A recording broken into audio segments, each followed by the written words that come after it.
Thank you everyone for assisting in today's training. We are here to discuss and learn about team development as it is essential for the success of our organization. We have prepared a brief presentation on a training and development session that we will host for each team to be successful to their full potential. So feel free to ask questions or raise concerns during this session.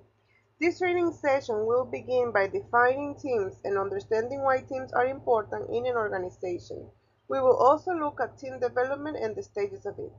Lastly, we will touch base on the importance of communication during each team development stage. Whether you're team leader, manager, or team member, the skills we'll discuss today are essential for working together harmoniously and achieving remarkable results. As a result of this session, you will be able to understand and define what teams are and develop the ability to recognize the stages of development associated with the team while understanding how communication can affect and benefit each stage of team development. You will also be able to understand how to use techniques and skills to make a team successful. Our first topic is understanding teams. What is a team? A team is a group of individuals working together for a common purpose. The team members should have common goals and objectives and think along the same lines. Individuals who are incompatible with each other can never or it will be very difficult for them to form a team because they should have the same interests, thought processes, attitudes, perceptions, and likings. A team must have individuals with a common objective to achieve. They should all work together and strive towards achieving a common goal. Building an organization's team is important because it promotes a positive work environment where employees can achieve more opportunities and overcome more obstacles. Businesses and organizations need teamwork when a project is time sensitive and requires diverse skills and experiences. Understanding the definition of teams and their importance is crucial because it helps individuals, if not already, be on the same page to ensure that they can be successful. Now, let's see the difference between team and group. Team versus group. It is important that we all understand the difference between team and group before moving on to our overall topic of team development.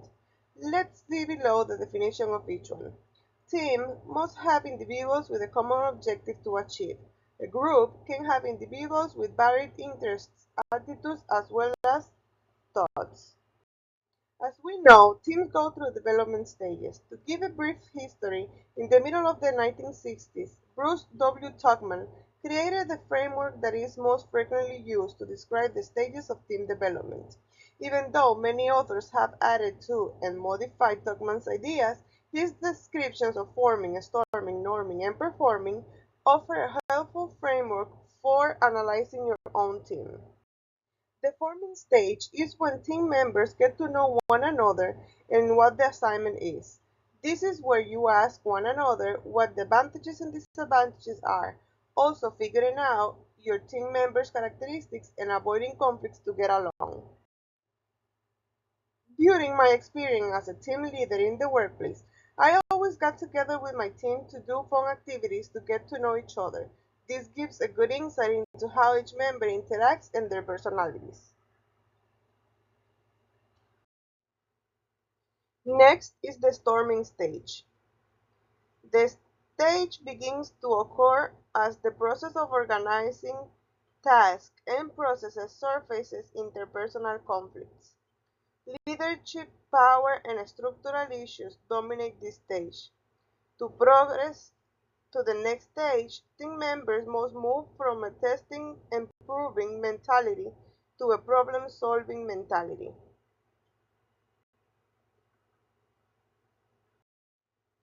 Third is the norming stage. In this stage, team members create new ways of doing and being together. As the group develops cohesion, leadership changes from one teammate in charge to shared leadership. Team members learn that they must trust one another for shared leadership to be effective. The primary task function of Stage 3 is the data flow between group members. They share feelings and ideas. solicit and give feedback to one another, and explore actions related to the task. Creativity is high. Collaboration emerges during this stage when teamwork ethics and shared leadership are understood. Lastly is the performing stage. True interdependence is the norm of this stage of group development.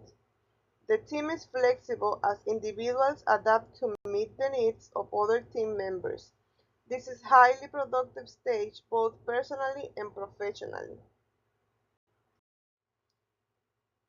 Now we're going to talk about why communication is important and necessary.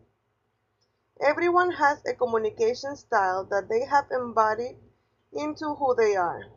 Some people are more outspoken and some are more reserved.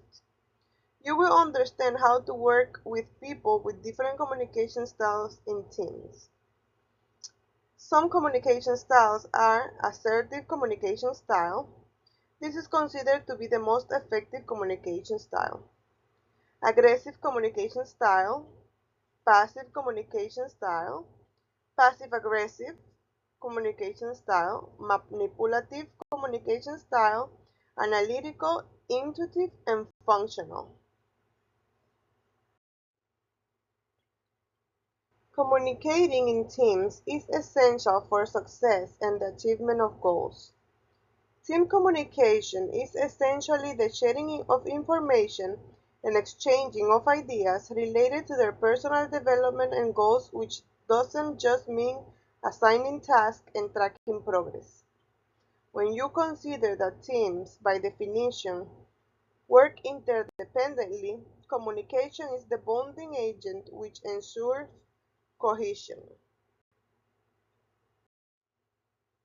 Some communication guidelines are: have honest discussions, use project management software, be open to feedback, be clear about individual task responsibility, do fun stuff to boost morale, be respectful to others' opinions and feelings, consider formal communications training, decide what forms of communication works best for you and your team.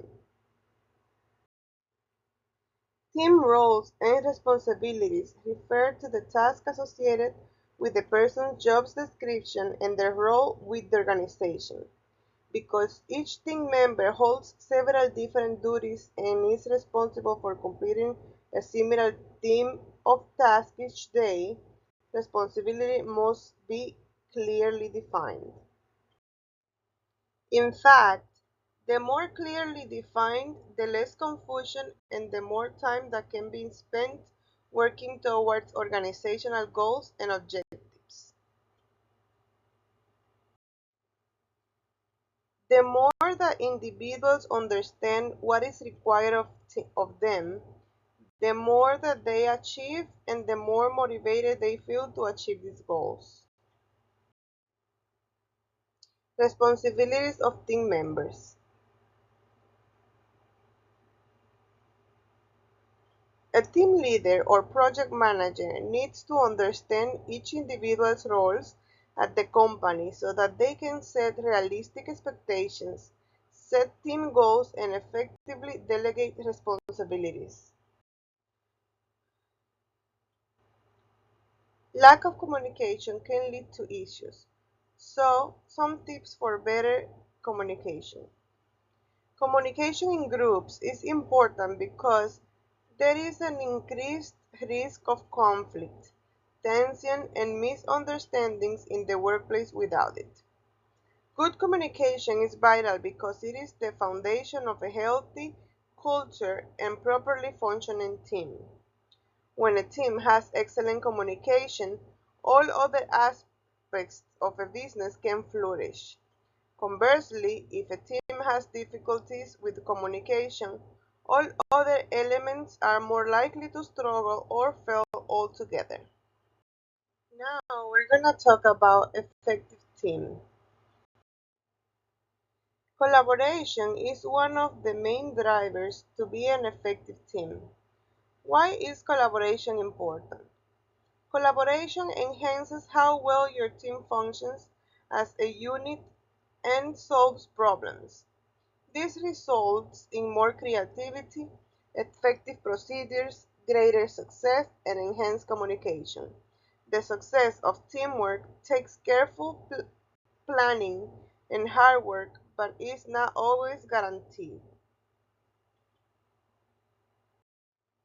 The 7 C's of team collaboration. The 7 C's, or drivers of teamwork, according to Tannenbaum and Salas, are capability, cooperation, coordination, communication, cognition, coaching, and conditions.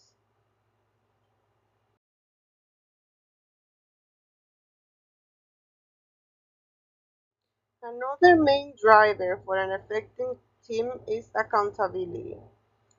Each team member shares accountability for the accomplishments of the whole team. This connectivity gives teams greater power than the sum of their parts. The best way to start developing mutual accountability is to collaborate on achieving specific, quantifiable outcomes. Celebrate everyone's small success and significant team accomplishments of all sizes. Team members can boost their confidence in one another and the group by celebrating victories. A third main driver for an effective team is problem solving. Your team will surely face challenges when working on projects or throughout typical workdays. By leading discussions and exercises on problem-solving topics, you may assist your team members in developing and using skills that allow them to tackle these situations as a team. Lastly, decision-making is also the main driver for an effective team. Teams may choose from several different decision-making models, but it is essential that everyone in a team is aware of and understands the model in question. A precise decision-making model establishes who will decide and how others will be involved. Knowing the decision-making methodology that will be used can help team members support the final decision since they will know what to expect and what is required of them. In conclusion, building strong teams is paramount to our organization's success. We can achieve exceptional results by understanding the stages of team development, overcoming common challenges, fostering a positive team culture, and utilizing effective communication. It is an ongoing process that requires continuous effort, open communication, adaptability, and a commitment to active listening. Thank you for your attention and let us embark on this journey of building strong teams for a brighter future. Remember, our team's success directly impacts our organization's success. Let us work together to build strong, cohesive teams where each member feels valued and motivated to give their best. We will surpass our goals and achieve greatness with effective communication, collaboration, a positive team culture, and persuasive communication skills.